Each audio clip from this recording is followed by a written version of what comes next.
It's now 25. Okay, good morning. We're calling the Westport Council on Aging Advisory Board meeting to order, December 9th. And our first order of business is to have the Pledge of Allegiance. Would you rise and join me in the pledge? I pledge allegiance to the flag of the United States of America and to the republic for which it stands, one nation, under God, indivisible, with liberty and justice for all. Very good, thank you. Okay. Our next item on the agenda is, if you will, the approval of our November meeting. The minutes were sent out. And so do we have any amendments, suggestions, comments? I do. Muriel? On mine, the last sentence, On mine, what do you, on the on treasurer's treasurer's report? report, Uh-huh. I didn't say that it was too late to make the report. I never got the information to make the report, so it's not too late, because I had to get it from you guys, and I didn't get it. So that's it. Okay, But I didn't So say you that, want and that- I checked the tape twice. and I Okay. did not say it. so that needs to be amended. I think we need to have it, I know that it came on letterhead, but it needs to have the date on it. On all the minutes. That's our official record of our meeting. Anybody else? We have to add Tony Sestodio's name. I know That is- we already did. that is We were- right. We were doing that. Tony. His name's in meeting minutes, but it's not on the present, so. Wasn't Lisa here last year? She Last was, meeting? she was. Yeah. I was not. Not on mine. And Right. David was was not. absent, okay.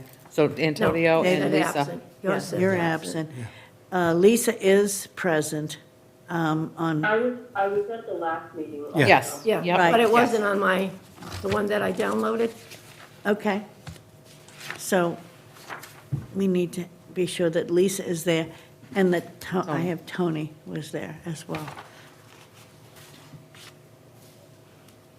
Okay. All right, so any further amendments, changes, comments? All right. Do I have a motion that the minutes be accepted as amended?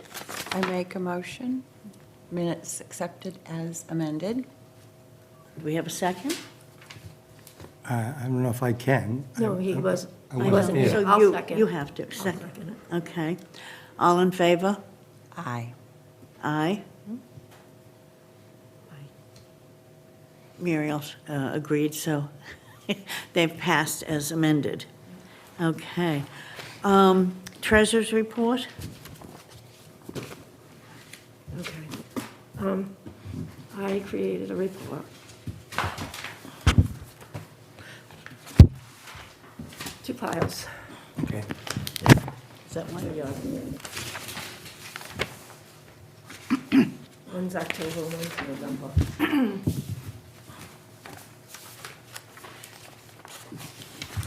Okay. All right. Sorry, we didn't have this. Lisa, we're passing papers right now. Excel. This is for Dick. Are these the same? Which one? I need one Okay. too. June to November, June to October. Okay, so, Okay, that's um, October, here's, would you like to explain what we're looking at? Okay, I created there's another November. the cumulative, the first page, because you're only allowing me to use the information from the accounting office. The accounting office does not have it listed by programs. Right. There's no way I can create this information without getting more information. So I created the old, using I got that. Yep, I the got run. Thank you. October has got the revenue and everything in, but November does not have the revenue because they have not posted yet. Right. They post a month behind. Right, So right. October is a better picture than, but yet in some ways, because we got the formula grant, it's not in October. Yes, it is. It came in October. So it's, it's different, Okay, great. depending on what, so it's just the balances. And if you want me to create the program one, I need the revenue reports from the COA to help create it. Otherwise, I would like to have a subcommittee to set up a new way of reporting the things to the board. Well, you were on the subcommittee, you and Carol are the subcommittee. myself. Mary, And, Yes, and Marie. I we was, yeah. created what we did, but I Right. can't create it anymore Right. because, Right, and so I think I think that, the way that I understand, I don't know, Beverly, if you want to report that how you went and, Yeah, I'm where gonna- we left it last time, we needed more Gonna pass- training. pass these So, out. We, just a minute. Well, I can also resurrect the modified version that we had, which took the highlights, just the headlines and left off a lot of the detail. Okay, But see, I Just can't- as a general. right. I can't get that information from the accounting office. Right. Well, I think that that's something that we've discussed, I think, In the for the la- subcommittee, For the yeah. last, well, we discussed it there last one year, that we need reports that we can understand quickly, to see an Excel spreadsheet, Colleen. and then to have to You go. have questions and to move on it. It's a little difficult. So, So last year, you Beverly, yeah. asked for something similar to this, where you could just quickly take a look at it Right. and see what we spent, what wages, what expenses, and then what our balances were. So I asked Helene, I was telling her, she and I were going over it, and I was telling her what you guys were looking for. And this was from last year. So, and it just, a short down and dirty, this is what we do. So this is broken up into each funding source, okay? And it just shows you, like, if you look at the first one, the amount that we had on 7/1/25 was $241,949. And then July's wages, it has it up there, August, September, October, November. And as you can see, October's wages were a little bit higher. That's because we had 3 payroll periods, okay? So those are the things that, change. And then the expenses for the town, those were the expenses that came in. If you notice, in September, it was $17,483.20. The reason it was that high is because we spent $10,500 on the grease trap in the kitchen, and we should be getting some of that funding back, okay? But then we have, the elevator has $85,000 in capital improvements, and the van has $20,000, which is going to be our match for next year. So our ending balance right now, okay, all the way through November, is $221,483.56. That balance includes the 85 and the 20. So if you take that 85 and 20, that's what we have left to spend between now and the end of the year. And if, I just wanted to show you the town, but if you go through each one, it shows you what we've done each month. So the next one, the outreach is SNAP revolving, okay? Did our beginning balance, what we spent in payroll only in November because we weren't using it up until November. Okay, so that's the next one. The balance for October, SNAP, we had 2 reimbursements. It says SNAP reimbursement, but it's more over to the right, the orange ones. The SNAP, we got $1,954, and then in November, we got $3,248. So that's the revenue that came in for that. So our balance as of the end of November is $7,000 in that account. So if you go through, it's just a quick down and dirty look at what we've spent in each one, rather than having them all together. Because I think what happens is, and don't get me wrong, I like these forms because I look at all the detail. But this is something that the board has asked us for before. And I asked Helene, especially being new, I said, can you David likes color-coded in charts and things. And I said, can you do something like this? So she put it together. So the next one is formula, and it's just all the way through each funding source, okay? And so if we can do this every month, so that way you have an idea of what we have, what we don't have, what we've spent, and, where we are. Because, we're not in bad shape. I can't say we're in bad shape. The only account that's a little bit low is transportation revolving. That's the one that's low. That's the one that's low. And other than that, you know, we did get our formula grant money that came in October, $44,968. Our ARAW money, we spent it all through October, and the reason on that, there's a negative, is because we went over. We didn't look at, I forgot to tell Helene that by sometime in October, we run out of the ARAW money. So that's going to be a journal entry, and it's going to go to formula grant. So that's why it's negative there. You'll notice it in another fund. So ARAW, the balance is zero, because I'm in the process of doing the grant. And we get that April through, we get that in April, and we usually use it the first 6 months, maybe July, sometimes we start in August, and by October, November, we're done with that money, because it only pays for half of outreach. So, activities, the same thing, the income that came in, the wages that went out, and what our balance is.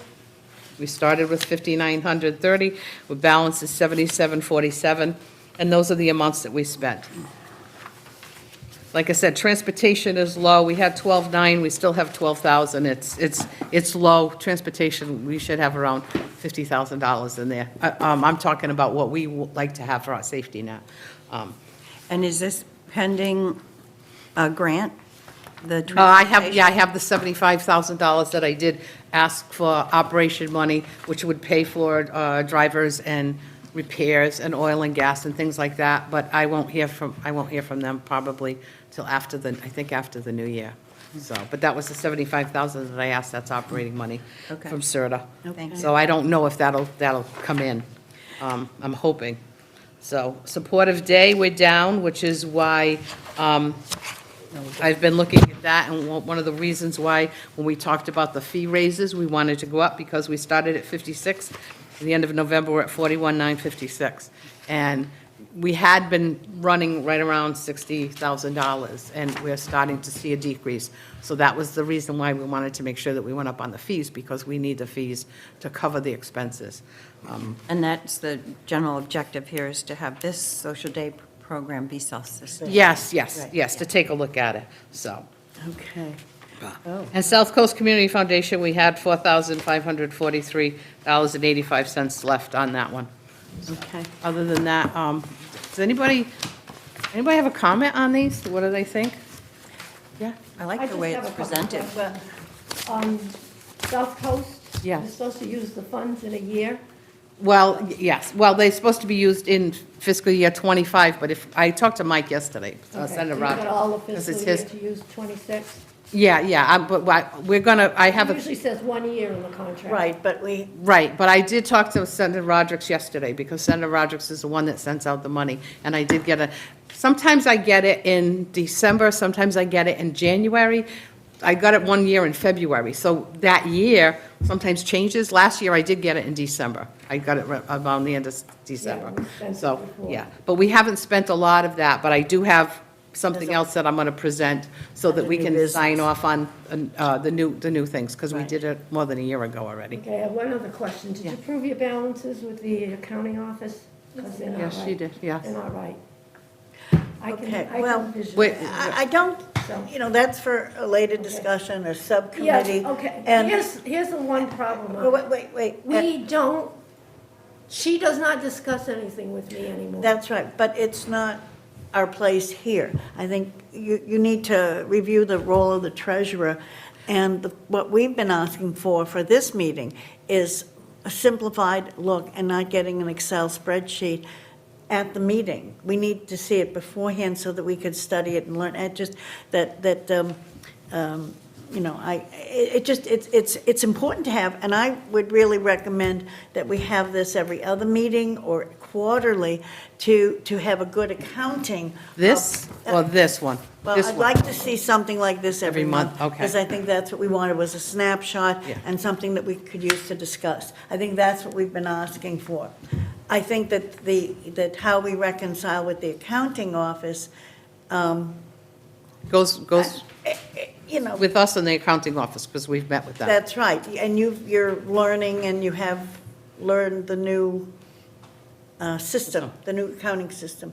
So I think, we're fine tuning this, and I think that this is a good start to being able to see a snapshot in time where we stand.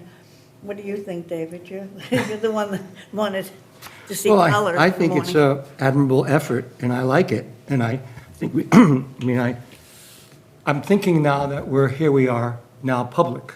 People can see us, can hear We've us. always been public, and- David. Huh? We've always been public. Well, what I mean But is, we're on Yeah, we're on okay, I'll I'm parse sorry. my words. That we're televised, public in the sense that people can Yes. see us and hear us. We're public. And I think it's important that people understand, if you just tune in, you don't know what we're talking about. We have no idea. We're knee-deep in the grass here, okay? And if people are tuning in, they're not going to know an acronym from someone in, okay? They don't know what we're talking about. So so there are two parts to this comment. One is that this, to me, notwithstanding Muriel's need for more detail to run a place, for us as an advisory board, that is not what we need. What we need is trends, where we're going, how we're getting there, are we doing the right thing, we're not doing the right thing, and you don't need narrative to do that. You need some kind of graphs, some kind of visual. This is really good start to this. But the numbers are wrong. And I Okay, particularly like let's the, just not perseverate about the numbers yet, because right now, the numbers are, you have numbers there on your accounting sheets that need to be reconciled with the town, okay? We're trying to experiment at the same time for us as an advisory board, where are we going, how are we getting there?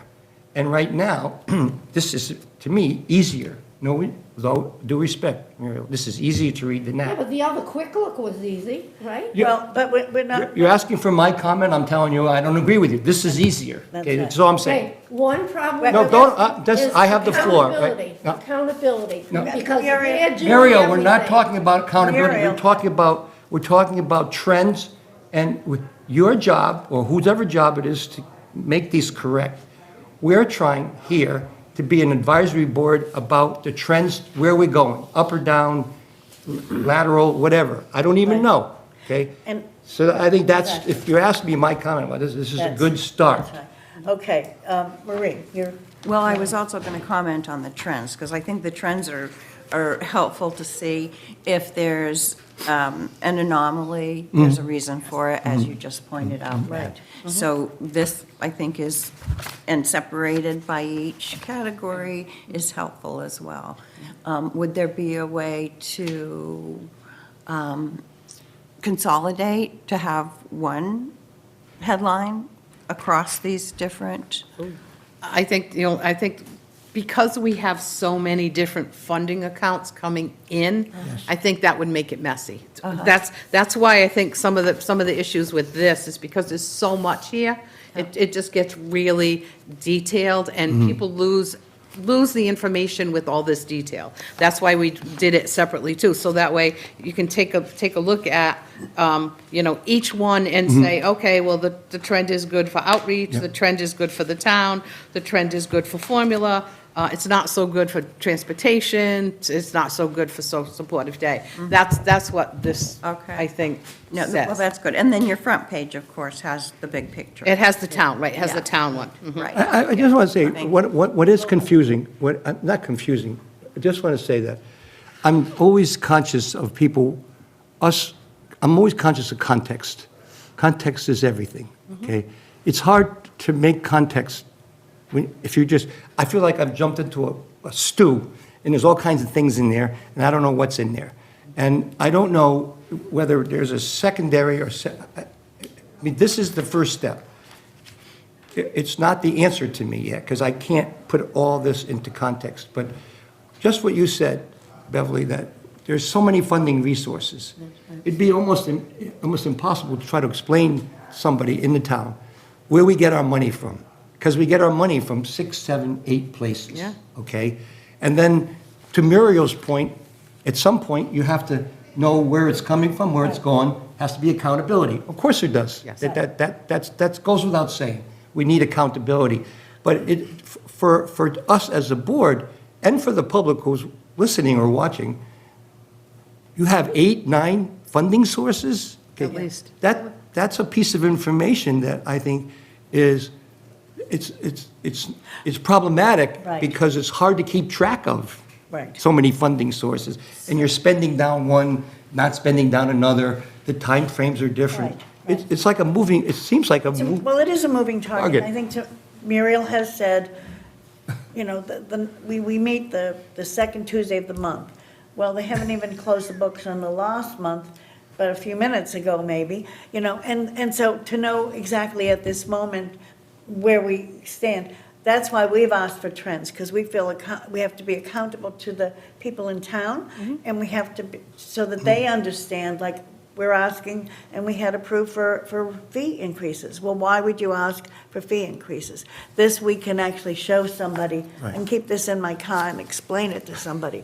But we do need the Excel, so, you know, appreciate that. Do we have any other comments?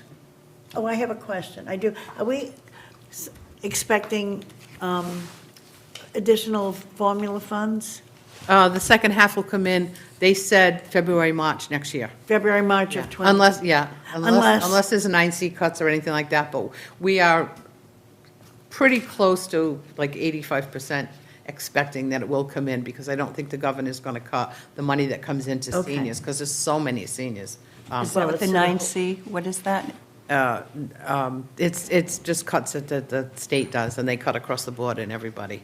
And that's how they do it. But usually that's in late winter, early spring or something like that, where they do it. But we haven't heard anything yet that that's going to happen, but people are a little concerned just because the budget's, you know, so difficult. But from what I understand, it should be okay, so we should get that other $44,000 sometime February, March. And that's an action that would impact the whole town, right? Yeah, Mr. Brewer? You're not hearing anything, are you?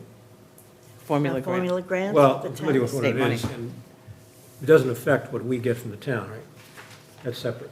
That's separate. right. Yes, that's Yeah. absolutely separate, yes. That's a 241 in here. Right. The 240, yes, the 241 is from what I get from the town. Right. The formula grant is what I get from the state. Right. And we got half of it so far. We got, in October, 44,968. I'll get that same amount sometime, hopefully sometime in, Okay. you know. But again, I want to be aware of what we're spending now in case that doesn't come in. Like, do we have something else to draw from? Right. Are we going to be able to pay our drivers? Are we going to be able to pay our outreach staff? Are we going to be able to keep the center going? So, Can I ask a question about that? Just in, what percent, maybe a pie chart at some point, what percentage of our budget, of 700 or 600, whatever the number is, 730, what percentage is the town? I know it's 230 or 240. 36% the town pays of our budget, and our budget's around 700. It runs anywhere from 650 to like 750. It's Okay, kind of so- varied. so I would be curious to know, A, 65% is So what grant percentage funded. is the town budget, money from the town? What percentage is from grants, and what percentage is it from fees? To me, those are the three funding, are those, am I incorrect about? No, you're right. Well, when I say 65% are coming, they're coming from grants and fees.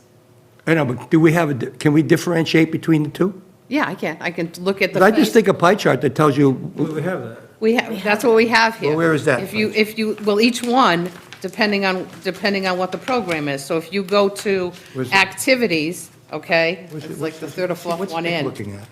This was an earlier handout. Okay, Unfortunately, I don't have a color. Okay, But okay. color, right. Okay, and it broke down, That one in. oh, I have 2025 expenses. Okay, thank you. Down 43%. Yep. If I got the right color. Yeah. And SDP and then the grants. SDP. But if you look at this, you can get that from it. If you look Yeah. at the activities, the income that came in, okay, we had $5,900 to start with. And the income that came in, okay, I don't have that total, but I could add those numbers up Sure. from July through November.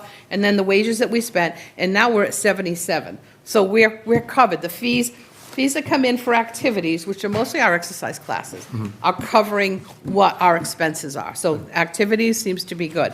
That's why transportation, the income that came in, we had 12,900, we have 12,000. We're not using a lot from transportation because of that. Yes. And then the social day, that's the one I said went from 56 to 41. So again, the fees that are coming in, the expenses are a little bit higher. And one of the things that happened was, we used to have a staff that was paid for through Citizens for Citizens, for the CSEP program. And that was ended in July with the federal cuts and everything. They didn't do it. They just called me last week and said they might start up that program again. But that was a 20-hour position that we had somebody come into supportive day, so that was a staff person for the 3 days that came in for 20 hours that now we have to replace and we have to pay. So I think that's also why it's going down a little bit too, between the fees and the staffing. And we have volunteers there too, but still, we have 30 people, in social day. We need more than just 2 or 3 staff, So it's those kinds of determinants that happen, that's the detail kind of stuff that happens. All right. So we're, I know what the trends are, I know where we're going and what we're looking at. But again, the 65% is all grants and fee-based is what it is. Okay. So, Okay, so let's get back to our agenda. Do we have a motion to accept, any more questions, first of all, about these reports? Okay, so do we have a motion to accept the treasurer's report from Muriel and the additional the additional report from the Beverly? Helene, yeah, And yeah. do we have that? I have to give credit, Helene did all these reports, because she and I went through it, what we Okay. wanted, and I asked her Thank if she you. could do something, and this Thank was, you, this Helene. was good. Yeah. Okay, so do we have a I motion? move to accept Oh. both reports. Okay, And I second that. all in favor? Aye. Aye. Aye. Opposed? Muriel, are you abstaining? No. I said yes. Okay, okay, so that was unanimous, sorry, just making sure. All right, thank you. Director's report, Beverly.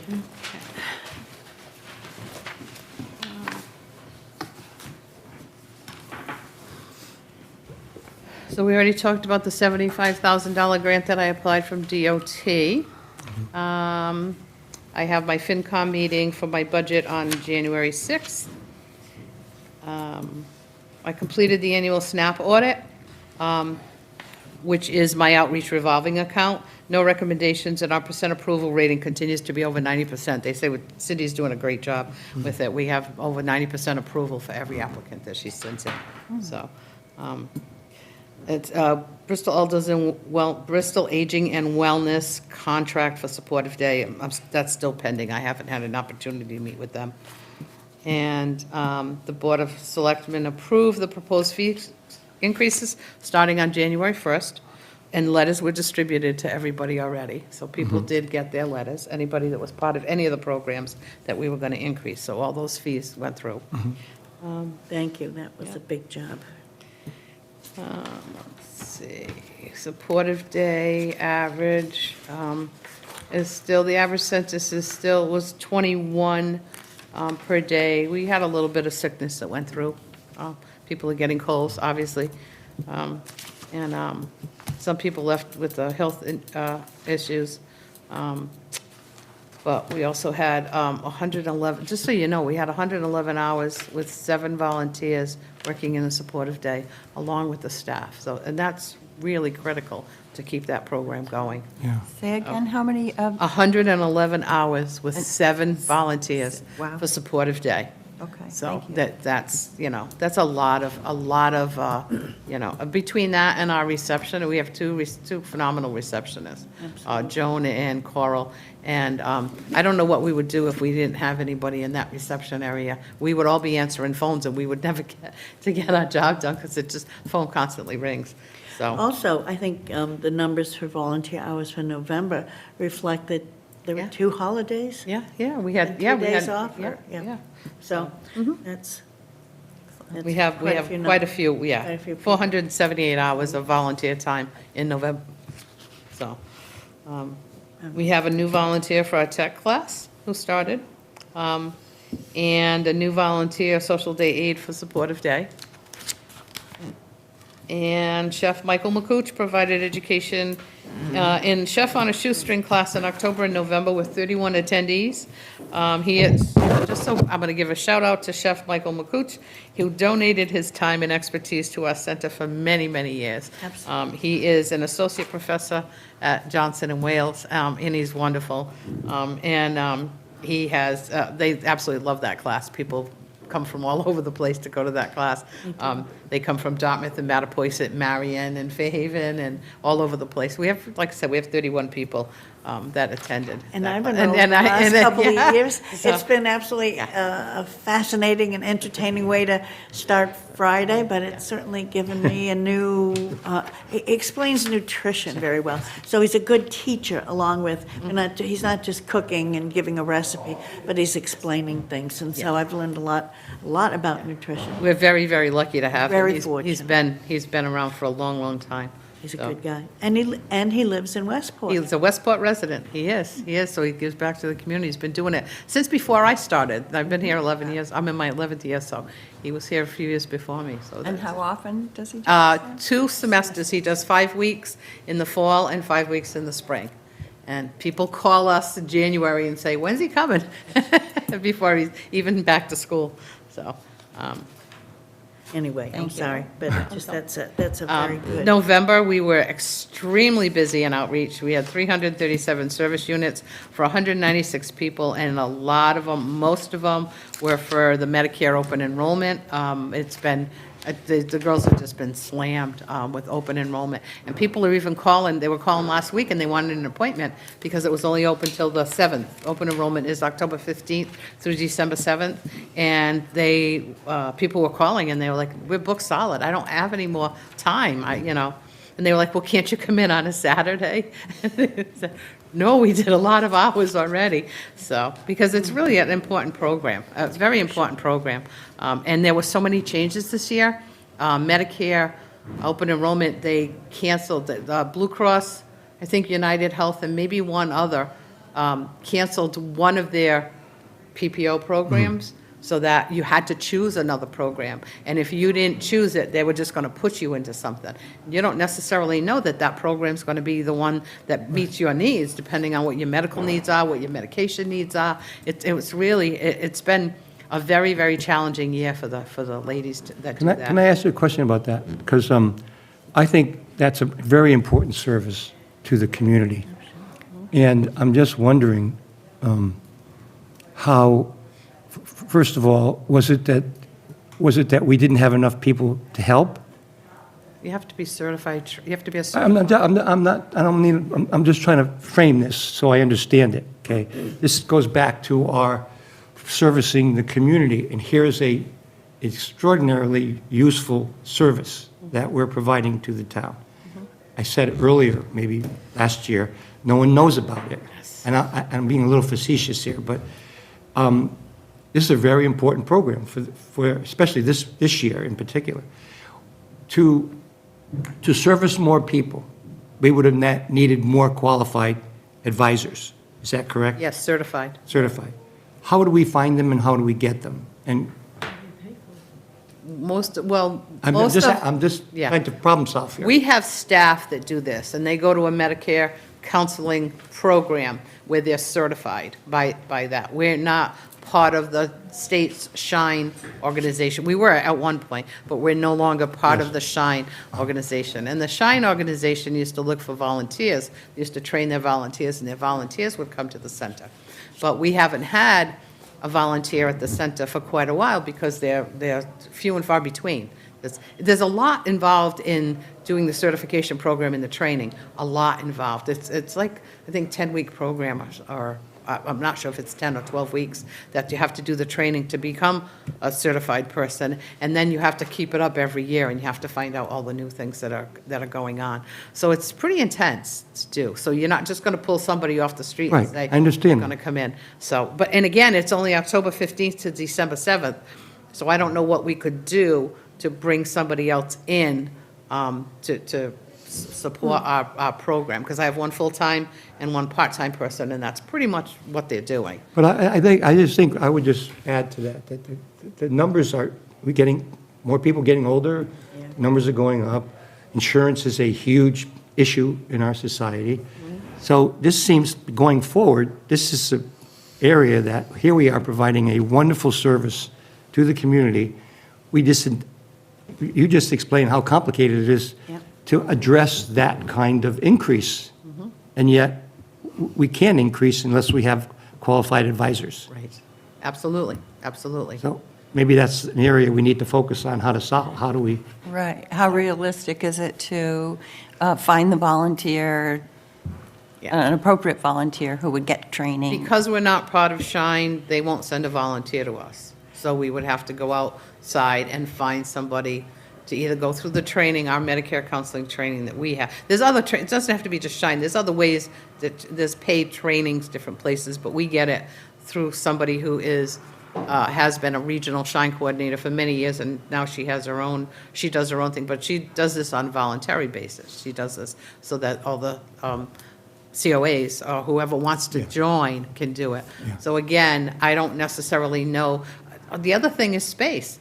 I don't know that I have the space to put another person in my building to be able to do this, because I go out of my office sometimes so that people can use my office, because we have so many things going on. So again, it's just, it's, part of it's a space, part of it's having that person, but it is only within a short span of time. but it's very important. It's extremely important, extremely important. We also have people that are calling us from Dartmouth or Fairhaven, not necessarily Fairhaven, because they have a Shine person, but Dartmouth and Fall River and other places, because they can't get an appointment in their town, so they call us. We work with Westport people first. That's our priority, so that we can meet the needs of all the Westport people. But we do have people coming from other places to come in and look for, because they're short all around. They're short all around, so. So this may be an area that we just Keep an eye. keep in mind if we Yeah. had a special Yeah. type of volunteer recruitment, that, somebody, they would have to have a background for it. Yeah. So it would be a very special person, but I think that's a Right. good question. I all set? No. I did a WSAR radio show on 11/25 with Steve Willett, Representative Steve Willett, discussing the local COA's upcoming events and activities. Rebecca, the COA director in Freetown, was also present, and we were just talking about the things going on at the COA and what we're looking at, and, how the outlook is for next year and things like that. And then I attended the Bristol Aging and Wellness Annual Dinner at the Aviary Restaurant on 11/20. They reviewed the year's financial report and discussed next year's plan. Bristol Aging and Wellness is now the regional office for the Shine. It used to be Attleboro, but now it's Bristol Aging and Wellness that is now the regional office for the Shine program, which is that Medicare program that we were just talking about. Shine is serving health insurance needs for everyone. That's what Shine counts. Good, I'm glad. I was just going to ask you. Yeah, I know. I talk in acronyms, and I apologize if people don't understand.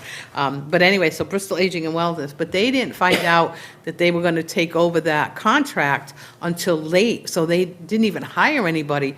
They just put somebody on within the last maybe week or two, so they only had the last end of the Medicare open enrollment to do this.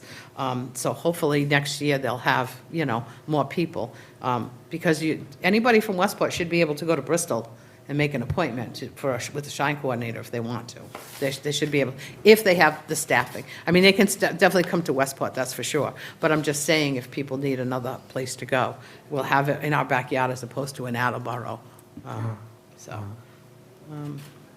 Okay. The board still has a vacancy, activities. We had 3,000 hours of activities for 16 days in November with 114 seniors. And I think the only one I didn't say was transportation. We had 396 rides for 35 people for 16 days. Most of them were supportive day, transportation back and forth, but we also had 87 medical rides. And as much as that 35 people, it's not a lot of people, but those 87 medical rides are critical for people. I mean, absolutely critical, so. And then 5 drivers completed the mandatory DOT, Department of Transportation, wheelchair securement training on Thursday, November 13th, from 8 to 1 at the center. So they're certified. They have mandatory certifications to be to drive one of our vans, so they have to do that. And they One- were from all, excuse me, but. Yeah, we had 13 people. We had people from Freetown and I think Duxbury, somebody came down from Duxbury. There's not a lot of the trainings in our area. So I contacted the person at DOT and said, I'll be a host site. Do you have, people? So they sent me the names. So we had 13 people that were there, which they usually try to keep it around 10, but we ended up with 13, 5 of our drivers, so, and people were certified. That was terrific, So. thank you. So, the other, trying to think if I had, I talked about the fees. One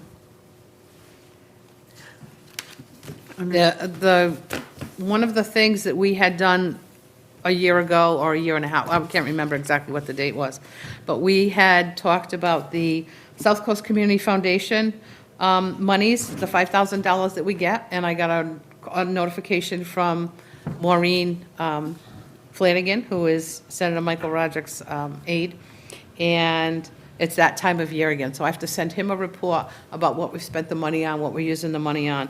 And again, it's the same format that the chair and I had signed last year, or whenever it was, we voted at one of the meetings. So I wanted to bring up the 5 uses again. I think last time we took off Supportive Day Program scholarships, and the reason we took it off is because I had the MCOA scholarships, so we took that one off. But the MCOA scholarship is gone, so I'd like to add it back on. So I'll read the 5. Go ahead. That's for this money that you got now? No, I can use it for the money that I have. The money that I have Now. that left over. Yeah, Yeah, I you're can, revising yes, I it. can use it, yes. I spoke with Michael, Senator Roderick yesterday. Right, and And we he said, yeah. had quite a discussion, and I think last winter, we had quite a discussion of where we thought the money should go, from Yes. what we were hearing from the community. Yes. So these were the 5 Okay. areas that Right. that we had discussed and voted on here. Right, and there was one, we had in 23, we had 6 areas. And the 6th area was the Supportive Day Program scholarships, but we took that off because I did get the MCOA one, and I also had the money from the Friends. So we had taken that off, but I'd like to put that back on because I don't have my MCOA one, and I only have a limited amount left from the Friends gifts and donation. So, and I still want to meet with Bristol Alders. So the 6 items were the Supportive Day Program aid salary to continue.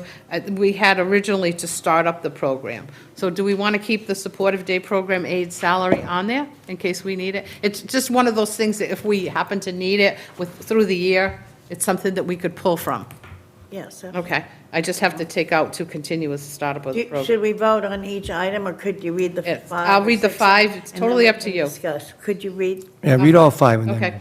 Outreach clients, small home repair assistance, limited $500 on each repair for, what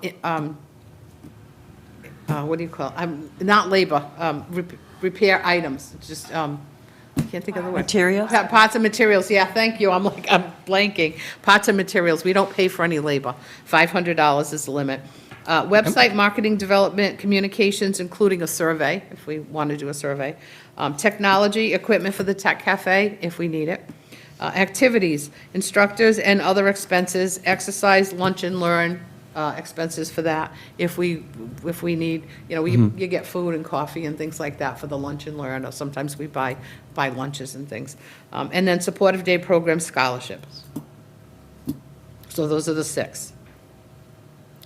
Did anybody have anything else they'd like to add? I'm just curious about this one about home repair, Yes. which I think is a wonderful thing. I don't, who knows about it? Yeah. How My- often have we utilized it? I think we've probably used it about 4 times. We've used it for CLB. oil heat, we've used it for a bathroom repair, Right. we've used it for the front steps repair. Somebody had, this was a year ago or 2 years ago, somebody had cement brick stairs and it was falling apart. Somebody put a railing on a front stair. So it's things like that. And if we have $500, if the cost, somebody was redoing their bathroom, but they put their money in, and then we had the additional $500 to add to it, so that they could put the grab bars and things like that in the bathroom. Really? Yeah, so we've done it, but it's mostly for our outreach staff to talk to the people to see who needs that. Like, we don't really advertise that we do this. This is more when outreach staff go out and they do an assessment or an evaluation to see what we might have available, and they find out. I think that this particular item was highlighted last year when Susan came and spoke about the outreach, who they were, what they do, how they go about it, and some of the needs. And sometimes they come up with an emergency need in a home when they're doing a home visit. And things were coming up like needing the oil burner cleaned. Those types of services that people might not be able to afford to do, but now their oil burner's not working. And I think that there was a plumbing need that Susan had shared with Somebody had a us. water heater, I think. Something. The outreach staff went out and did an assessment and evaluation, I think along with the Board of Health too, and somebody had no heat and no water, and it was like, you can't, so again, we were working with them, working with the plumbing Right. company and electric company, working with the Board of Health to make sure that the people were safe in their home and what we could do. That was So, good. yeah, But- a lot of coordination around Yeah. that part of it, a lot of coordination. I would think when the EMTs are people who go out to people's houses, for one thing, they get in the house and they may see that the other things are needed, not to be invasive. No. But just as observers of providing one service, you might see where they might need some assistance. We do, we get a lot of calls from the police and the fire department and the paramedics, and, they go out there and they say, can you get out there and see if you can't help them and put some resources in place or see what they need? It's constant, we have a very good partnership with the Board of Health, the police department, and the fire department. I mean, we all work together, we're always in touch. We absolutely need to keep that going, because that's critical for the town. And we have the CARES programmer, that's Yes. the umbrella, Yes. that some of those services around. Yeah, the fire department runs a CARES program with Fall River. They get a grant from Fall River and Westport together, and they go out to folks' homes, and they evaluate whether the person is safe. So are they overusing the plugs? Are they, overloading the electrical circuits? Do they have a smoke detector? Do they have a CO2 detector? Things like that. Do they have all the little throw rugs that everybody trips over and, telling people, you probably want to, so they do those kind of things, they get out there, so. And that's, I have to sign off on that every year and through the fire department. And it's been a great program. And they come into the center, and we usually do a lunch and learn. We have Anne Marie Peckham, who is the coordinator of that program, and she comes in, and and we usually have 20-some people come in to talk about that program, and they're like, wow, I didn't know about that. It's like, yeah, they'll go to anybody's home. I just want to say, it's funny, I spent 30 years in social services, and my feeling is that not enough of society, we get the stock report every 15 minutes, how the Dow Jones is doing, how this is doing, okay, but we don't spend any time on the social condition of our society, okay? And this is an example of where, I would say at some point, it'd be interesting whether we could or not say what's going well in Westport socially. I'm talking about socially. I'm not talking about economics. It's a different set of factors. Because our view is the social aspects of people doing, how they doing. I don't know if we can ever make an assessment of from what vantage point we have, because we don't see that many people. I mean, I don't know if you put a pie chart on the 8,000 seniors in this town.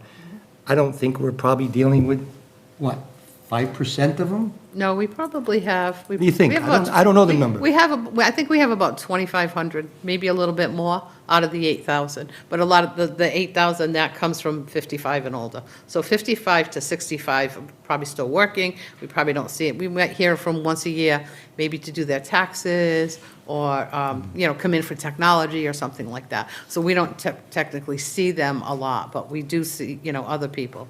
But I do have to say, Westport's very, very lucky. I mean, the Council on Aging is a critical social service center in this town. And when I look at other COAs and what they have, some of the other COAs maybe have 4 hours a week of outreach. That's all they have, okay? And I have a full-time person that's 35 and 2 part-time people, 18 hours and 19 and 3/4 hours. And that's because we weren't getting what we needed from our other sources of opportunity for social services. And outreach was my background, and I really felt like with the population growing, this division, this department needs to be strong, because this is what we're seeing.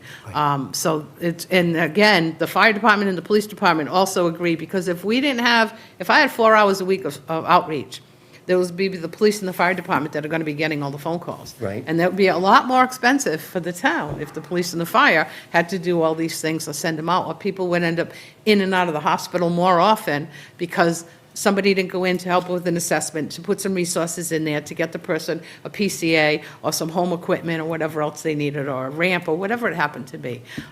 So Westport, we're in a very, very good situation for that, I believe. Doesn't mean we don't drop the ball in places. It doesn't mean, sometimes it's very difficult. One of my outreach workers last year got somebody out of a very difficult living situation.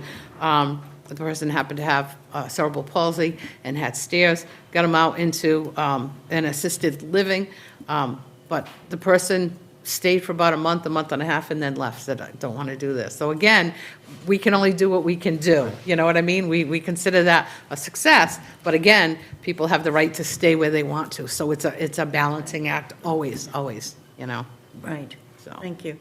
I think you could go to the state for your social condition of society. That's a bit, I think, beyond our reach. Well, we can have a But local we one. can have a local one. So do we want to vote on these 6 items? Does anybody have any others to add in? I don't know if it's necessary, I mean. Well, we do. We have to Okay, vote well, on it. fine, then. Huh? So, do we hear a motion to accept these 6 items? Okay, we need a first and a I second, please. make the motion to accept the 6 items that Beverly listed. I second it. Okay, all in favor? Aye. Aye. Aye. You're there too, Lisa? Okay, and so, yeah, poor Lisa can She's- barely speak. I I'm know, sorry. she's coughing. So that is unanimous. And you and I need to sign, we'll That's sign right. this, so that we have this. Before we leave Yeah. today. All right, thank you.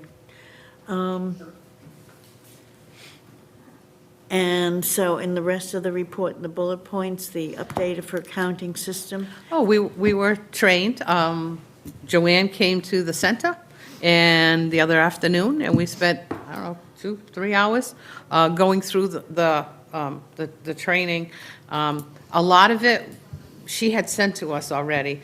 One of the problems is it was just a written instruction, how to go to this, do the drop down, do the date. The problem is when you get into the system, it says, change the date to whatever date you want. But there's like 2 places to put the date. So if you put it in the wrong place, you can't generate the report that you want. So again, it was good that we went through it with her so she could tell us, no, it's not there, it's over here, or it's on the left, not on the right. So we didn't have access to that. Like we did with the POs, they showed you on Zoom what the snapshot was, and they sent us a PowerPoint. But we didn't have that for this part, but she went through everything. Anytime we have a question, we can do it. Muriel did speak to Joanne and asked Joanne, because we had talked about how our condition of accounts and other things were broken up into each department, and how we could get that, because we were getting the revenue all together. And it's harder to piece out when you do it that way, because it's each line you got to go through.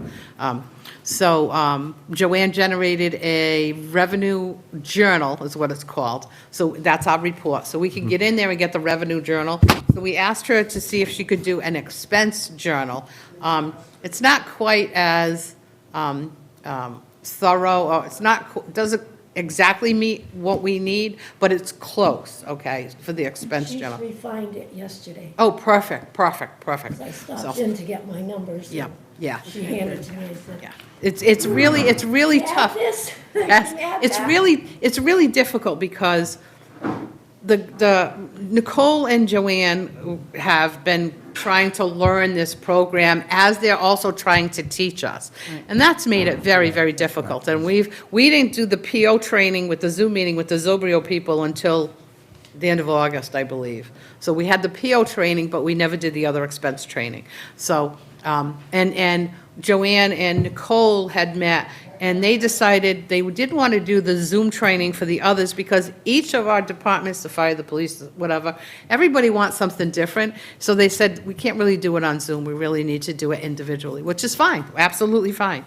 So we've been doing that. I think we're more on board than what we had been. I know Helene has done her numbers compared to the town through November, and everything checked out except for one journal entry or something like that that was in there. Other than that, and then there was one question about something else, but we'll go to Joanne and ask her a question about where it was. But I think for the most part, we're on the same page, you know, we're pretty, you know, pretty in tune, and if there's a mistake or something that was put in the wrong line item or whatever, we can fix that. It's So just- you're comfortable with, Yeah, I believe so. I believe That so. I was think the- we've been doing, okay. So, and I want to thank Muriel for doing that with the revenue journal, because I keep want to say ARIW, but the revenue journal, that's made a huge difference in how we can do things and how we can check stuff off. And again, not being an accountant, either one of us, I know we used to have the old form was a condition of accounts, and the nomenclature's different, the reports are different, so to try to piece that out has taken a little bit, I figured it's gonna take, probably like the whole year to be able to really go through and have a really good, we have an understanding of it, but I think a really good, handle on how it's run. I think that'll happen, so, okay, thank you. yep. Review the job description, the Director of Senior Services for the town. I know that we've been passing that around.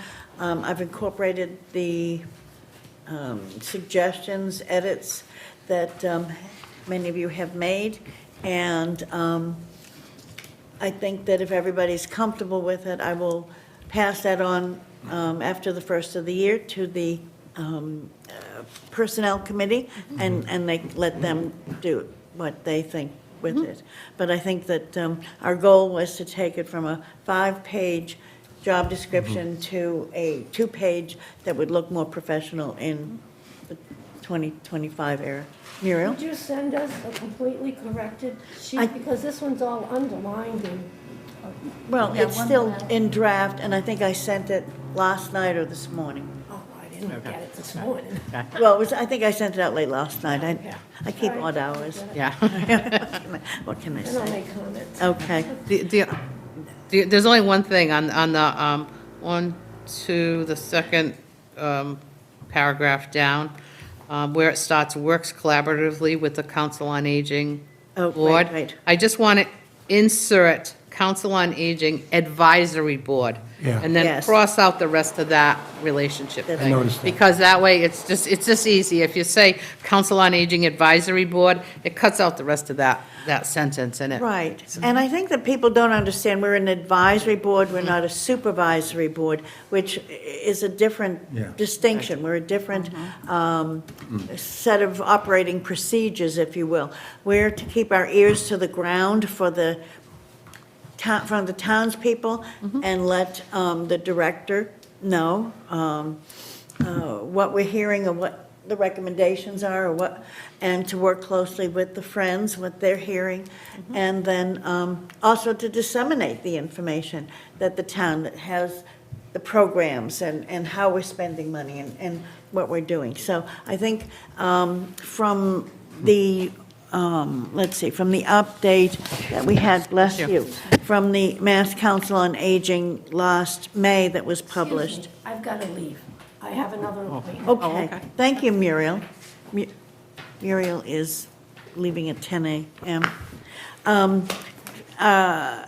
If you, I can send this out again, but it's available on the website, elements of effective Council on Aging Board, Mass Council on Aging, with published date, is May 1st, 2024. It's chock full of great resources, but how we're to conduct and what our responsibilities are. So I know that we had talked about that last fall, last year, and it's been very helpful. So, thank you.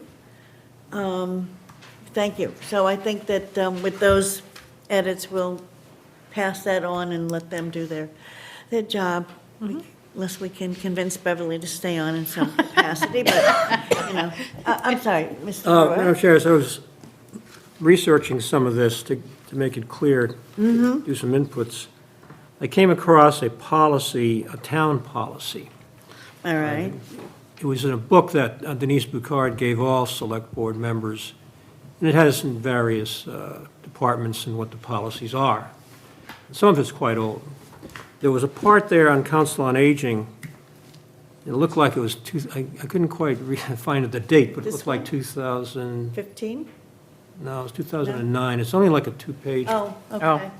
Oh, yes, Yeah. okay. I've And seen. in there, though, it called for this, by the way, this group is apparently called the Council on Aging, right here. Not the entity. Because in the bylaws, the town bylaws, it says the Select Board will appoint a council. So this body is the council. We're counseling, yes. So there's kind of a nomenclature problem Yeah. here. What do we call the physical operation? It's not really the council, because this is the council. Right, this is the council. Yeah. Correct. So it's just, She's a department, there is a department in the town. It's right. For Council on Aging, there's a department. Right. You created a department. Yes. The town did. Right. But we're an advisory board to them, Right. yes, which the law doesn't require. yeah. I mean, I know all that. That's not, I'm Right. just saying, the law doesn't require that. by the way, just to finish the thought, it doesn't require what?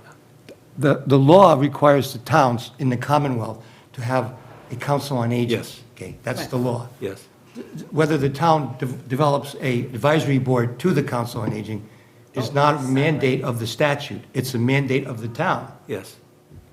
Okay, I'm just, the lawyer in me would tell you that we have two different things going on here.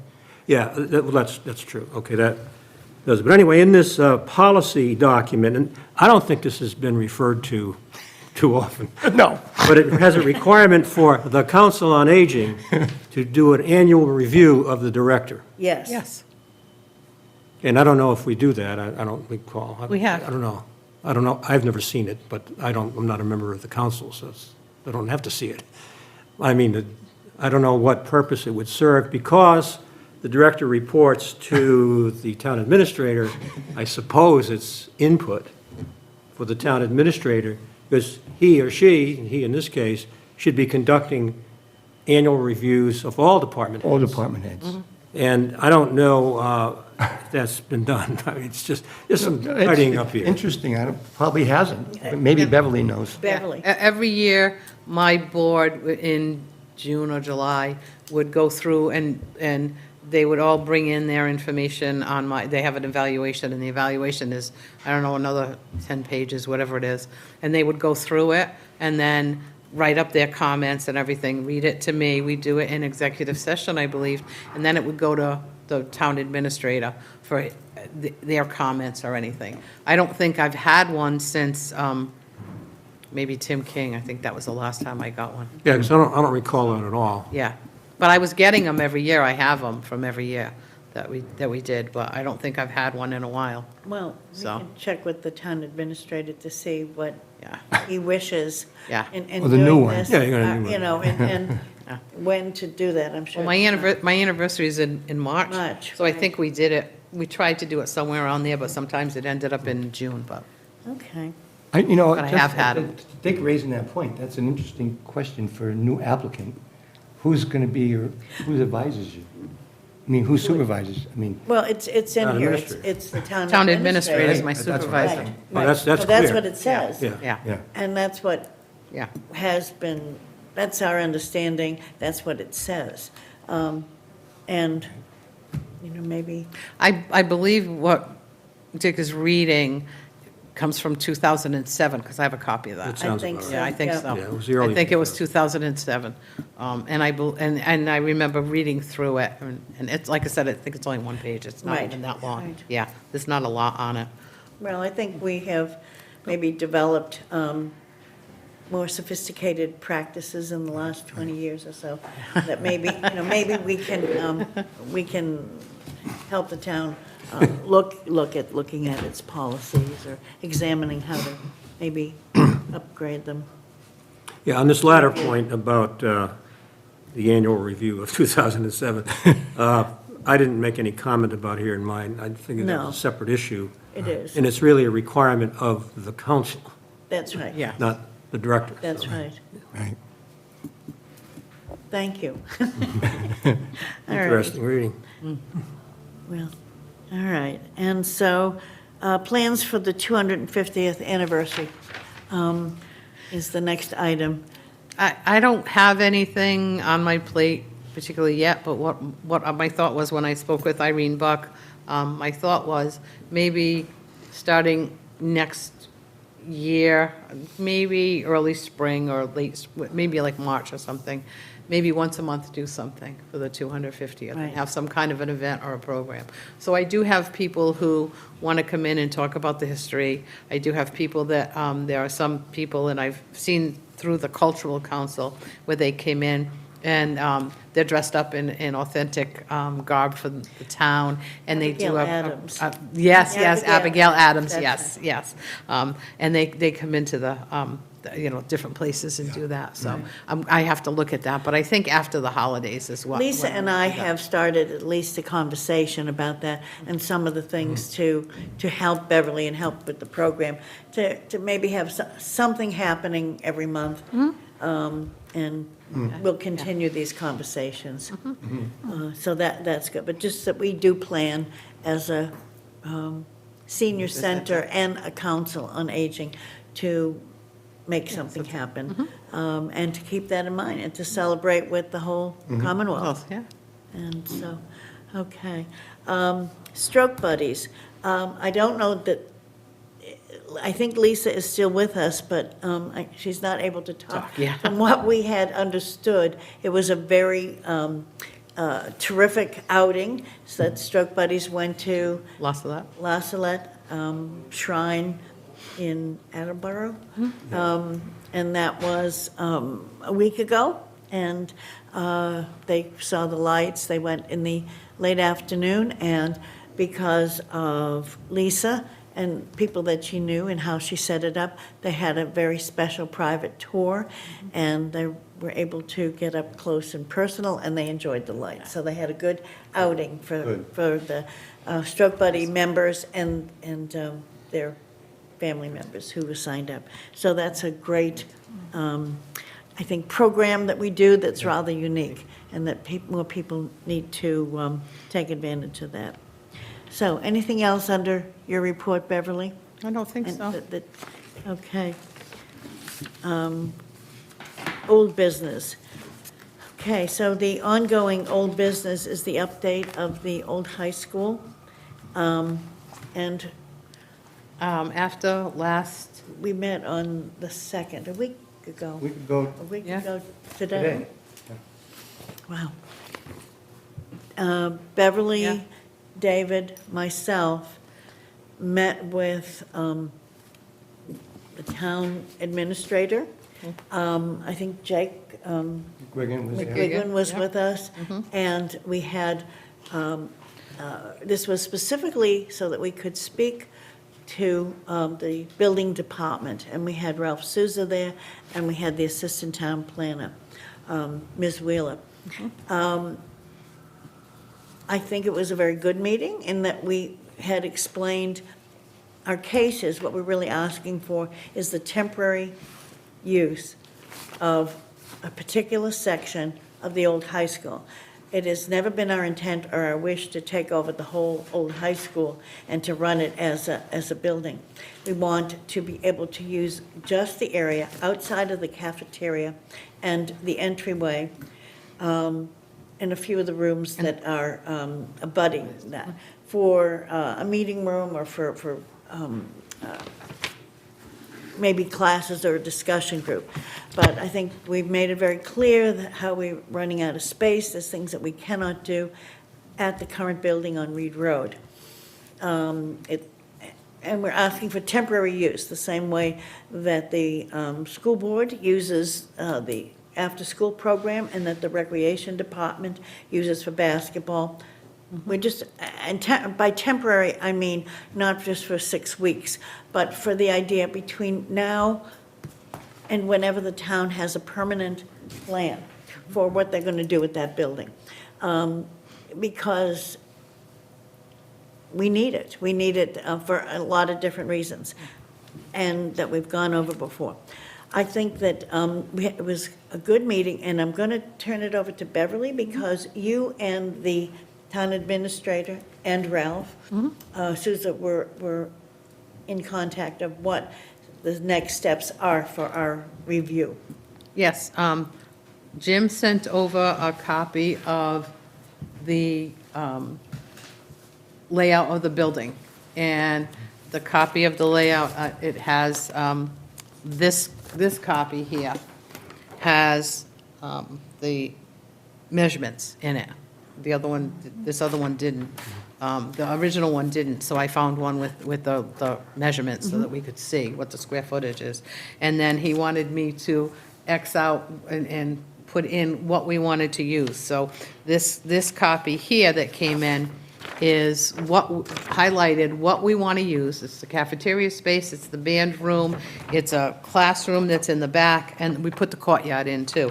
And there's bathrooms over here with the hallway. Right. So that's the space that we want to use, so that we can do that. I have been in touch with Sam Ferrera, who is part of Sam. You know, Beverly, I guess, I'm sorry to interrupt, but we didn't say that really the outcome was that we are asked to perform a code review. Yes, Because yes. the code, building code has changed from the 9th edition to the 10th edition. And so we're trying to make sure that we're going through the proper checklist of things that need to be done or corrected in order to have people in that part of the building. Right. For temporary use. And so, I'm sorry, I interrupted, but it wasn't maybe clear why what we had. So once we have this, what I have to do now is, I wanted to secure some funding.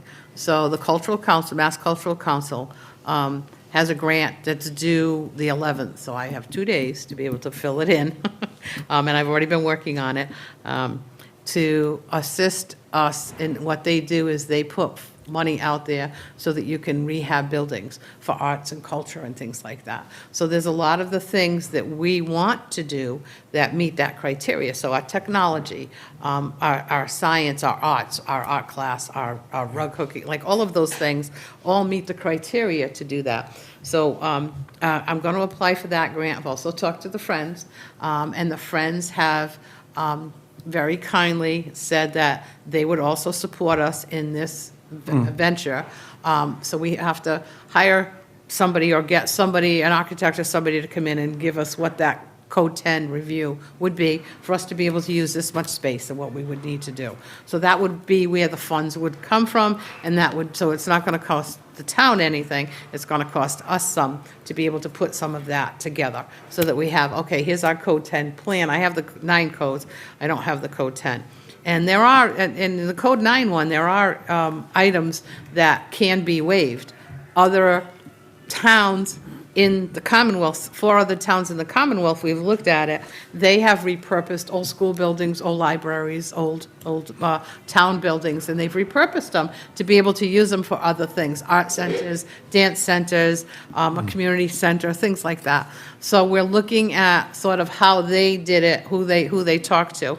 And Ralph, at the meeting, Ralph Souza did tell us that whatever the architect says, sometimes you have to go up to Boston to get it approved if you want to apply for a waiver or something else, so that we could use a variance, yeah. So, so that's sort of where we're at. I am going to put that grant in.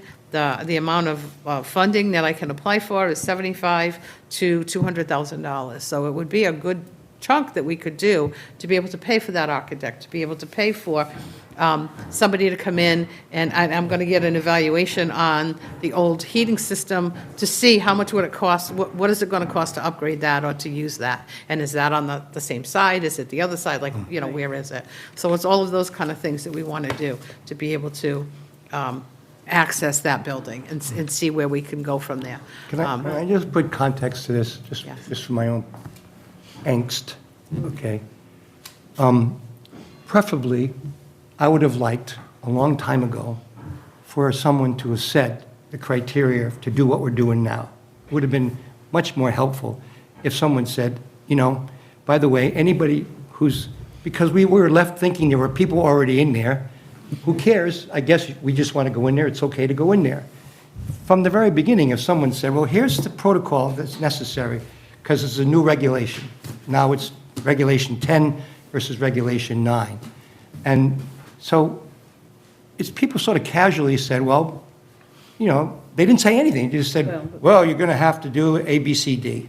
Well, thankfully, at the meeting, it finally became clear, okay, that if you wanted to go there, presumably anybody, not just us, anybody who wanted to go in that building now, you'd have to do what Beverly just described. We'd have to go in, define the space you wanted to use temporarily. We're all talking temporarily here.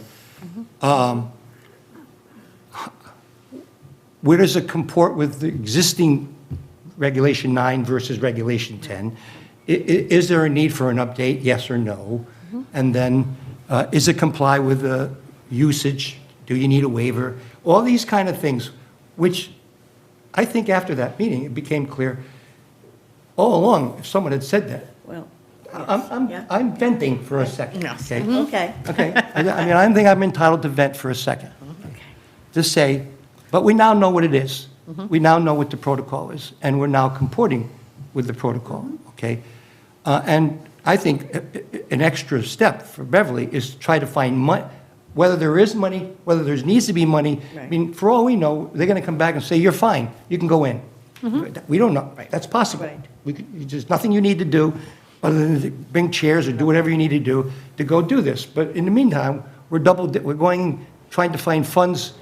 I mean, I think so the town knows that we're fiscally responsible people, that we want to, if it costs anything, if the result of these things warrants us having to do an upgrade for A, B, C, D, that we're going to have money. We're not going to ask the town for money. We're going to try to do it ourselves. Well, I mean, right, and I think that it was a very positive meeting. I think Yeah, it was we got, I think, more clarity in the direction that we've needed.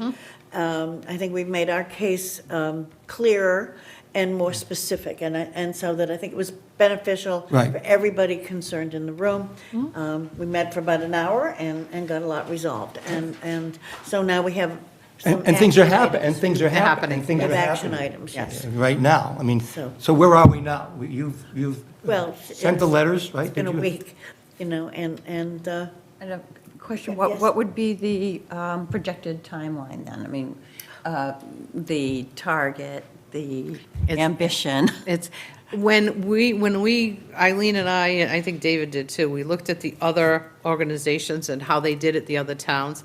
This was similar to what David proposed back over a year ago. It was phased in. First phase, you do this, the second phase, you do this, the third phase. So that's kind of what we're looking at, is doing it on that same, because that seemed to be successful for all four of those other communities that did that. They did the first, they didn't do it all at once, because they said it's too big to look at to do the whole thing. So you do the first phase, so the first phase is the code, finding out if we can go in, seeing if we need any waivers, finding out if we needed to, and I'll give you an example, having an automatic door at the north end as opposed to the door that they have there, installing an automatic door for ADA requirements and things like that. So again, that if we have some funds coming in, and I know the Friends have very generously said, what kind of, they've been looking for some big things to help us with. And I said, well, this is a big thing.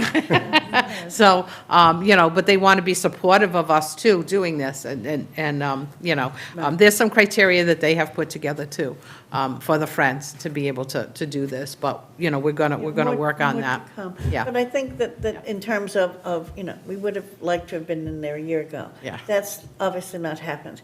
But we have, I think now, a sort of a schedule, or a plan of action of at least what we can do to get whatever answer, either yes or no, but these are the reasons why. And what any upgrades might cost, I mean, what some of the upgrades that are required, we'd then have a list of things that we could go and price out and know exactly what it would cost for temporary use. And also prioritizing And to those. prioritize. Yeah. Absolutely. Absolutely. Irene, Lisa, hi. I have a question to the board and to yourself in general. With the rules changing from 9 to 10, my question would be the existing occupancy that's existing at the old high school now, do they have to reapply because those rules and regulations have changed?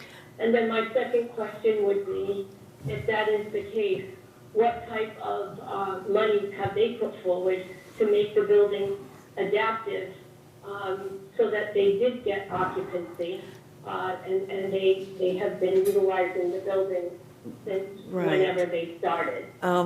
Lisa, I think, yeah, those are some very good questions that I don't think we're in a position to answer. Our understanding is that it's a continuous use for the Board of Education. They have their administrative offices there that they never left, and that the after-school program is currently in a place that they have been.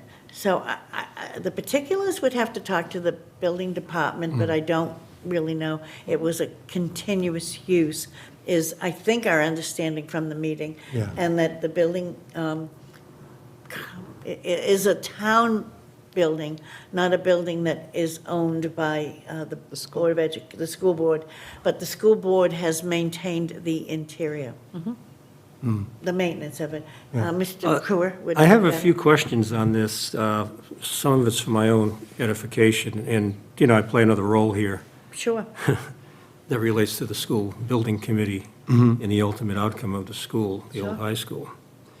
So I was curious as to, well, first of all, the time frame. What was, I think you answered this, but I didn't pick it up on it. I don't have a particular time frame. I know we're going to continue to do the tasks and then hopefully put some, depending on what the answers are for the code, will determine where our time frame goes. So I can't really give a time frame until I get the code synopsis of what we need to do and what we need to have in place first. So that's where that time frame starts. I mean, when you say, just theoretically, to answer Dick's question, if tomorrow they came back and said, you're fine, you can go in there, I guess, I don't know if we have to go back and ask the board. Yes. The select board, Yes. is it all right for us to go into your building? It's your building. To expand, we're expanding our program. Yeah, but I think maybe I'm being repetitive, but the fact of the matter is we need more space. And if we can't use the high school, I said to Jim at the meeting, then where would we go? Yeah. Where are we going to go if we can't go to the old high school? Where do we go next? We know we don't have enough room at Right. Reed Road. Where do we go next? And I think we say we don't have enough room. We don't have enough room for all of our exercise classes, our educational programs, and many of the programs that we wish to do and that people are expecting. And that what we would keep Reed Road as the sort of the main office, if you will, and for the social services, where it could be, and for supportive day, because there it could be more confidential, there'd be more space for the people to have their conversations. And although we just finished the Medicare season, tax season starts in just a few weeks, and that will be a couple of days a week. So I don't know if we're answering your question. No. No. And I have more parts to Go that. ahead. I'm sorry. So I'd like to have the floor and use. Go ahead. Absolutely. Okay. What was the cost going to be to do this? did I hear 75,000? I'm applying for a grant through the Cultural Council, and when I get my information from my, either RGB, I think is the company. RGB. What they've done already, or how much it would cost to propose to change it, or I'm also using Samco about the boiler and other things that might need to be upgraded. So I can apply for 75,000 to 200,000, and I'm working with Samco today, I believe. So, So I don't That's- I don't have a particular amount. Yeah. But going forward, I don't know how much it'll be to do the code synopsis, so I have to put that in the grant. I have to put in the possibility of expanding or upgrading the boiler system, maybe adding in an AC, all of those things, I'm looking to get, and kind of an estimate, so I know how much I can apply for. well, it's interesting to me. So you went to your department of the town, right? Yes. And you're looking for additional space. Yes. The town has given you an assignment, you being Council on Aging, to figure it out and pay for it. It's kind of interesting, because if you were an outside entity, unrelated to the town, I could see that. I'm having a little problem. I need to get some answers, not here today, but as to why, when one of our own departments has a need, if the town doesn't want to do it, say no and give us the reason why. But if it can be done, then I think the town should do it, and they should bear the cost. Well, Just my opinion. And they Well- should what the cost? They and should share the cost. Share the share the cost. cost. Well, Well, we would we're not- agree with We that. would agree, we're agreeing with you, and that's why we've been maybe persistent, is that, and thank you for saying that out loud. Put it out loud. Because we've been pursuing this for quite You know, I know. a year. You know.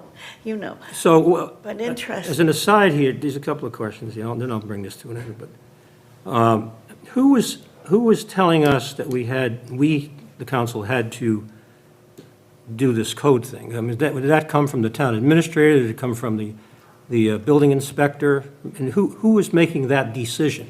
The town What was- administrator and Ralph. Ralph. He was present? Yes. Yes, Ralph was, yes. Oh, okay. the first meeting, Ralph was present. Yeah, okay. Yeah, so, And what was Mr. McGuigan's role? Was he representing the select board no, or he the? was just there as a, Well, I think he's on the First building, I and think he's on the long-term building committee. No. I I thought. don't think he. I was don't- just wondering. Yeah. You know, to answer your question, Dick, I think it was, now, I'll see, I lost my thought. I forget. I don't know, it just went, We understand. it'll come back. but, Yeah, we'll be talking about this again, I'm sure. Senior moment. Yeah. Well, anyway, the timeframes are very important, because there may be a decision, I'll call it a global decision, made about the old high school in the meantime. Right. Yes. So I would be careful about spending too much money until you had a little more direction. You were at the last meeting, and Yes. yourself as well, Eileen, and, there's, this is very frustrating, obviously. And we have, the latest that we understand, and Mr. Thrasher wasn't there, but in discussing that other issue, the support of the housing, Housing.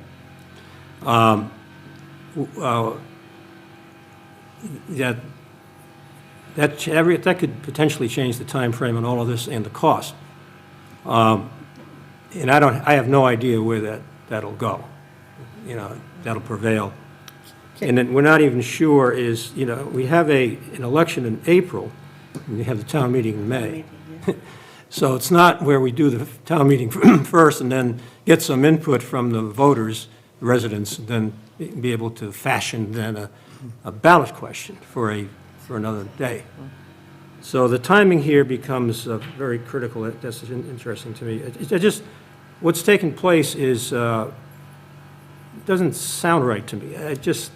I don't know why we would, if the police department wanted to use some space or something, I don't think we would tell them to go out and pay for it. I don't think we would do that. I mean, the schools might, but that's a different story.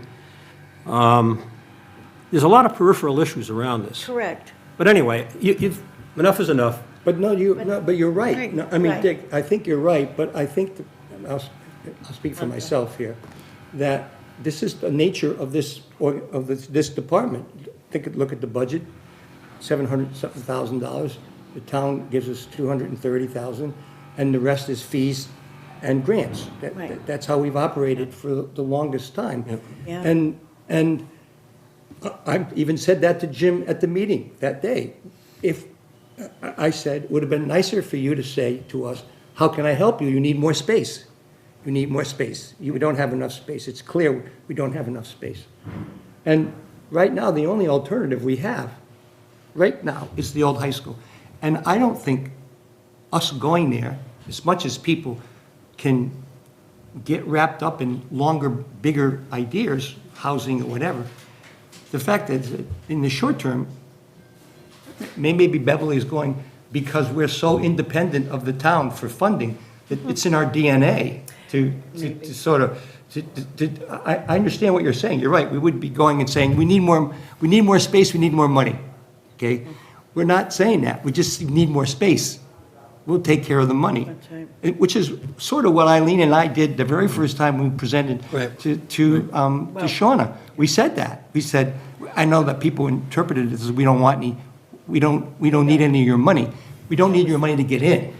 We might need money if we were taking over the whole building, but we never thought of, we never, ever thought No. of taking over the building. We thought of help occupy the building with other people in the town.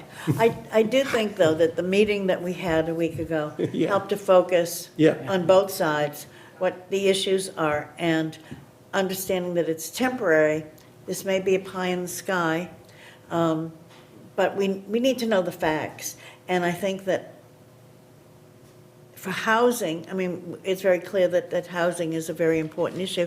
That might be part of a long-term plan. And I think we see ourselves as part of a temporary plan.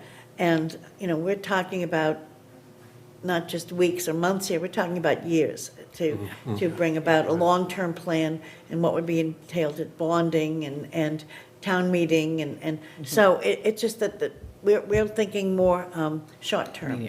Yeah, okay. And- I get that, yeah. That's assuming the building is going to be there, there's no That other is correct. fate for it at the moment, which hasn't been for a while. Right. But it should be coming to a conclusion of some Yes. kind. We hope so. We hope yes. so.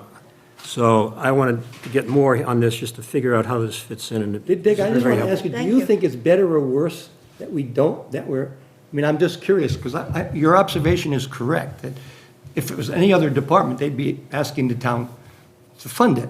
Right. Is it a benefit or a detriment that we're trying to fund it ourselves? I don't know. I mean, you're one of the 5 decision makers around the building, and you've made an interesting observation about Right. what we're doing, what we're trying to do, what in our DNA.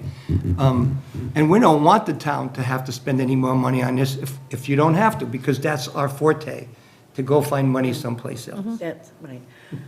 Well, I don't think it's a detriment. I mean, it may be the way, maybe the only way to get it done. Maybe the only way. So it could be that 3 years from now, you look back and say that was a good move.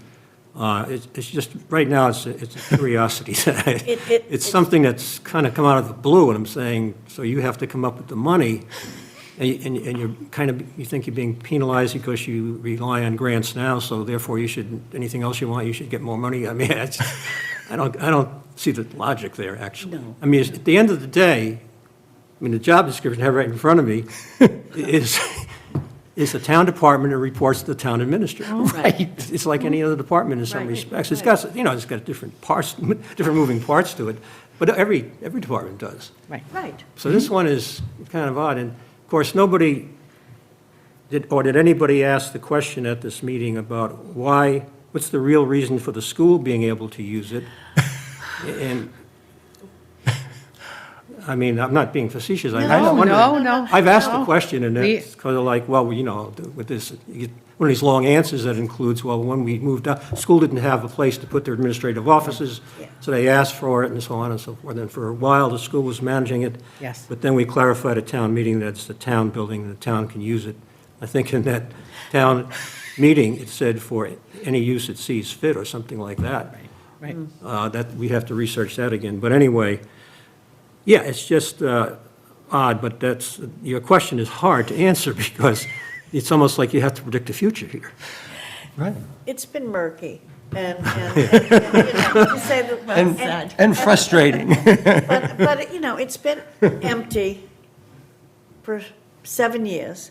And as I say, it's probably been more than a decade that people were thinking about moving the school over there. And, you know, I guess we're people who, we want to get things done. We know that time is of the essence because we're aging. And that we want to do it in the proper way without making too much fuss or there's got to be a way or a solution. And I think that as a advisory board, we are really put together in such a way that we come up with solutions. And we're problem solvers. So whether we're, you know, dreaming or not, I don't know. But I think our input from people in town, from our strategic plan, had said they want more activities. They want more things to happen. And we know that Reed Road cannot encompass that unless we have a 24-hour day, 7-day-a-week program, which is really not impossible. So Well, it is consistent with all of what we've discussed, it's just, it's a little bit frustrating. out of the ordinary. It's Murky, correct. murky, as you say. Yes, Murky. yes. We'll Well, just- All right. we always have been. I mean, every one of, we always excuse me. have been. You know, most of the COAs in the state don't have 20-some staff. Most of the COAs in the state, they average like maybe 8, maybe 10, if they're lucky, okay? So we, like I said, this is sort of what I come into the different departments, and we've just expanded, knowing that outreach was my background and we needed to do this. I wanted to make sure that we had a robust outreach department, because it's critical. Transportation, same thing. I mean, critical in this town where we don't have public transportation. We have very, very, very limited public transportation. Those things are critical. And that's a need, like I said, the police, the fire, the Board of Health, they're all on board with this, to do this, so. And I'm just, you know, the grant hunter, I guess. I think it's, And I just look for, and when I saw that one, I was like, ooh, this would fit right in with what we need. And just so you know, I also got in touch with Gay Gillespie, because she put a grant together for the river, Watershed Alliance. Watershed Alliance, and she got it from the At the Cultural head. Council. She got she emailed me yesterday, she's gonna help me with the grant. She got $450,000 to be able to redetermine that. So that was an old building, and she got the money to do that, so. And I know they're a 501c3, I get that, but still, it doesn't matter whether we're a town department or not. It's still, you know, something that would be useful to the town. you know, and I would lastly say to Dick, as a decision maker, Okay, go ahead. well, oh, yeah.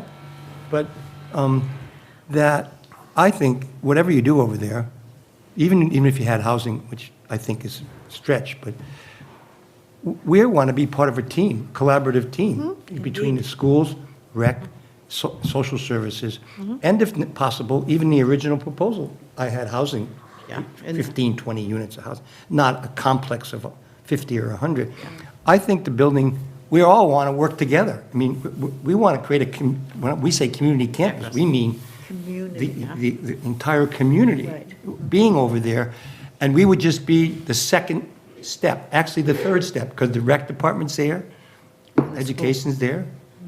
I mean, it would be a natural progression of this idea, in a way. So, Well, that helps me in trying to figure out this Murphy, project. what are these people doing? Yes. Well, thank you. Aren't you glad that were chosen to be the liaison? We thank you. We appreciate your input, Dick. Thank Oh, you. no, they know. Okay, so, under new topics, phew, topics not reasonably anticipated. Do we have anything? We voted for the use of the funds. Yes, Um, I'll have you sign that so that we can, I'll leave Okay. one for Nicole. The only other thing is that I know that we wanted to, after the first of the year, be involved in reimagining aging 2030. You may have seen this. This is something that came from the governor's office in October, and it's something that we may need to help Bev fill in the paperwork for things that we already have accomplished as a council on aging. So maybe after the first of the year, we can put together a team or a group that will look into this and to file for that designation. Yeah. Would there be a mention of the Friends? We have an event coming up. Oh, Oh, yes, yeah. that was the next thing that I have as a notation. Tomorrow, Didn't see that. I was like- no, in my notation. No, on here, no. It's a public service announcement. That's right. We're all We going. have Cindy Reynolds here, who is our liaison from the Friends. And as you may know, there's a very big event happening tomorrow after 4:30. soiree, I guess, is 4:30 to 7? 4:30 to At 7. Rachel's. And we're celebrating the 40th anniversary of the Friends. And December is their anniversary month, Yep. your Yes. articles of incorporation. So as a nonprofit that has for 40 years been very, very supportive of all of the activities for the aging population in Westport. So thank you for the reminder, and thank you, Cindy, for serving as our liaison and being involved with the Friends for so many years. You're welcome. Okay, and then our next meeting is January 13th, next year, if you can believe Wow. it. I Next know, year. already. So do we have any other items to come before our meeting today? Okay, then other than we wish everybody a happy holiday and safe holiday season, I move we adjourn. that we adjourn. Second. Second, so done. Marie second. So it's unanimous. Thank you. Thank you. I still haven't figured out my dress.